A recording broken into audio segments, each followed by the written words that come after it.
Okay, guys, this is going to be my review of Falcon and the Winter Soldier, Episode 3. I really liked it. I thought it was very fascinating, very interesting, and it really progressed the plot. And it was the biggest size scale of an episode from a Disney Plus Marvel show.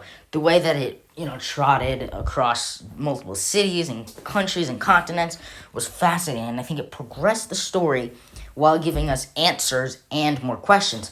Where it didn't have to choose between do we give more questions or do we give more answers, it gave us both. It answered some questions and it gave us some new questions. And the cliffhanger with Wakanda seemed interesting, so it definitely set up some interesting plot lines going forward. And I think this idea that there's really two different things going on, where it's like you got this thing with the Flag Smashers and the super soldier serum, but you also have this idea of like government and who's gonna be Captain America. And is John Walker good? And who's a hero? And kind of this idea of who's a hero. That's the underlying question, because Sam's wondering, did he make the right choice? And Bucky's wondering that too. And there's really great ways to see both sides of it. I think that's fascinating. It's not a one-note black and white discussion throughout the whole show.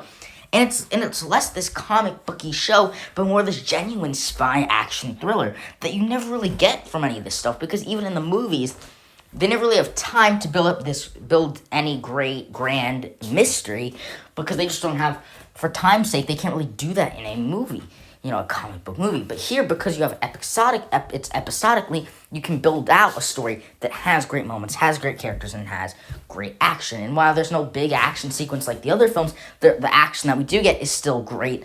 And while the effects are not as good as the previous episodes, it's still good. Yeah, they did change some stuff with Zemo about him being a baron. Like, he was not rich. Don't tell me in Civil War he was rich. That's kind of a change up.